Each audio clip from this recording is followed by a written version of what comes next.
Hey up, Rock God 2004 back with another video for you, and I've got Simba the Wonder Dog with me. So, as well as the Texas Chainsaw Massacre, this was the other one I got. This is from 88 Films. Now, I fancied this for a long time.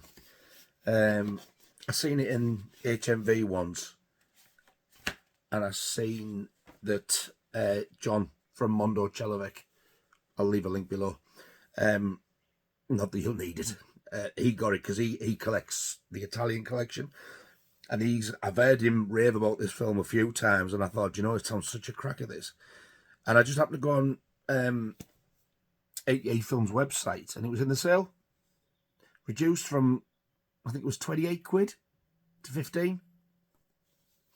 So I'm having that, and it's limited edition as well. It's the Hitcher in the Dark.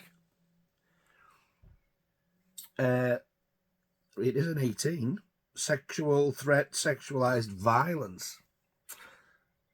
I've never seen it, but for 15 quid. And I do remember that I've seen some artwork where I think it was back in the video rental days. So yeah, 15 quid, you can't fall off. So I shall give this a quick open and come back. Right, that's that open. Shall we see what you get inside, Ginge? Does he look bothered? Let's have a look. So there's the actual Blu Ray, which I'm assuming has reversible art. Yes, it does. 88 always give you nice picture discs as well. I am going to turn that art around because this is similar to the artwork that I saw in the rental days. I didn't realise that it had been out on video in the UK till I saw the artwork, and I remember it looking vaguely familiar. I know I've never seen it, but I'm actually going to trust John's judgment on this one, because I've liked quite a lot of the other ones I've had, like of the Italian collection from his recommendation. There's the other artwork there. That's nicer. And there is something else in here. It's a poster by the looks of it.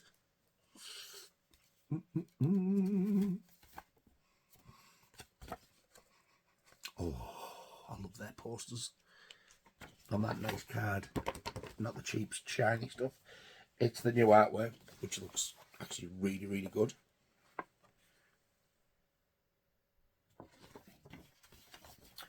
So that's the poster that you get in the actual Blu Ray sleeve, like that. Get in.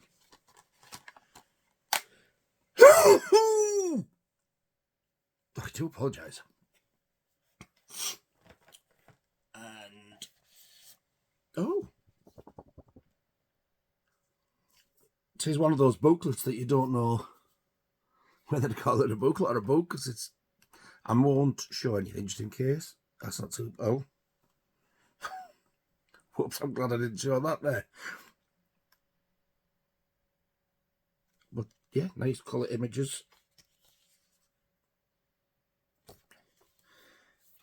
Nice big print.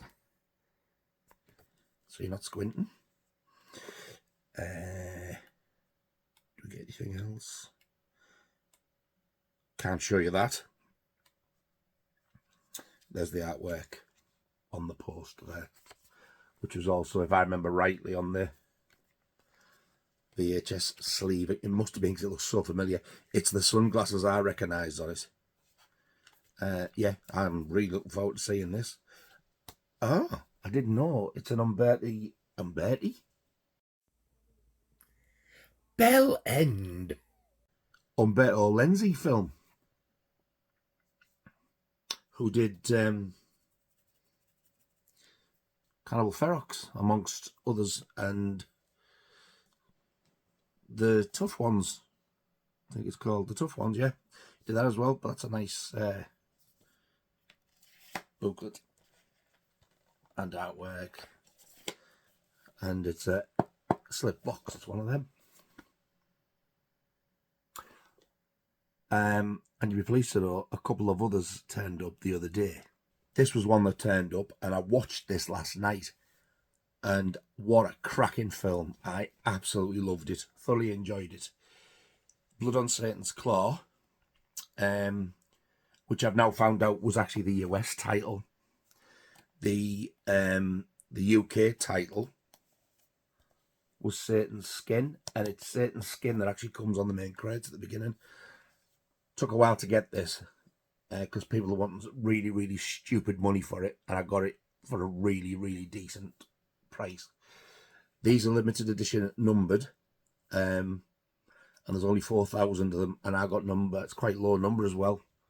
I got 154, and then you get the lovely Linda Hayden on the front there. Reversible artwork, which is exactly the same, but it says Satan's Claw instead. No, it doesn't. Satan's Skin instead of the blood on Satan's Claw. The disc is still in the player because I watched it last night. I just turned the player off because I was tired. But God, what a film. And you also get 2 art cards, which is that one and that one. And you get a booklet and poster. Not on that nice card paper that you get with 88 though. We like the card ones better, don't we?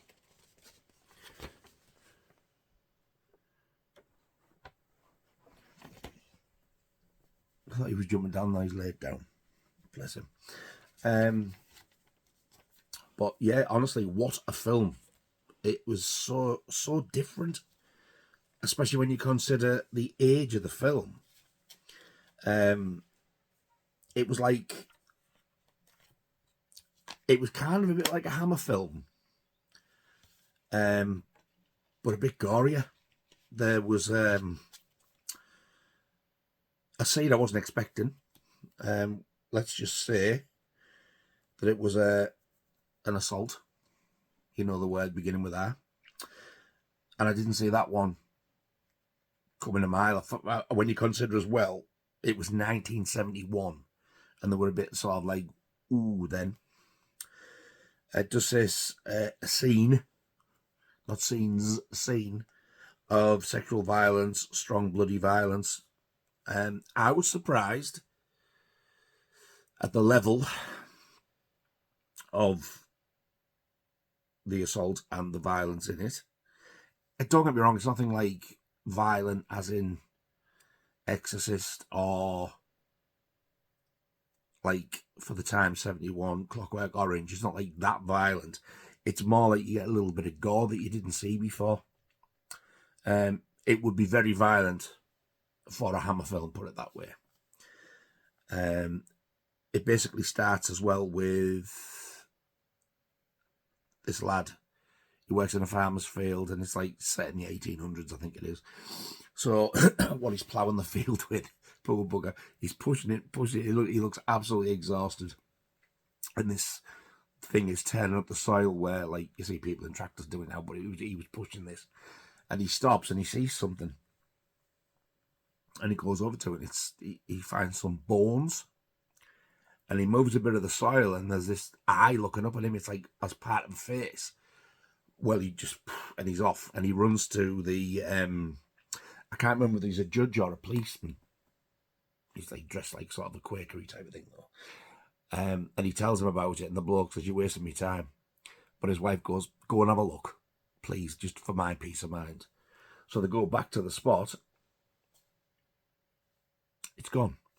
There's a couple of bones there, but the thing's gone. Anyway, while he's ploughing this thing, there's a couple of, as the words they call them, kids, Linda Hayden, for God's sake. Because they're in like this religious class in a church. 2 of them are skipping around on the field as well. And I think it's this whatever it is he's found is connected to the devil, and they start getting patches of like fur on their skin, and if you've got that, it's kind of started to possess you type of thing. Well worth getting, well worth a watch. I absolutely loved it. I could quite easily watch that again now. Really enjoyed it. So that's The Blood on Satan's Claw. And the other one might shut some of you up. Blue Velvet has turned up. I've opened it. It was sealed. £5, free shipping. 2-disc. So you get the film on that one, and on the second disc it says lost footage, which apparently is about an hour's worth, is there? Or over an hour. I read it somewhere. Well, it's on the front. 52 minutes of lost footage included on disc 2. So there you go. I will watch it soon. I will review it. I'm hoping to have it watched before tomorrow night when I'm on Scott's stream, so people will be coming on saying, have you watched it yet? You know you are. So that's turned up as well. So Blue Velvet, the absolutely fantastic Blood on Satan's Claw, or Satan's Skin as it's also known. And the beautiful Hitcher in the Dark box from 88 Films. So I'll let you know what I think of that. And I'll definitely let you know what I think of that when I watch it. Thank you very much for watching. All 2 of you. I do appreciate it. Hope you enjoyed that little entry into my back catalogue of gubbins. If you subscribed, thank you so much. I love you to bits. You are too kind, and I really do appreciate it. I shall see you very, very soon on the next one, so you all take care of yourselves. See you later.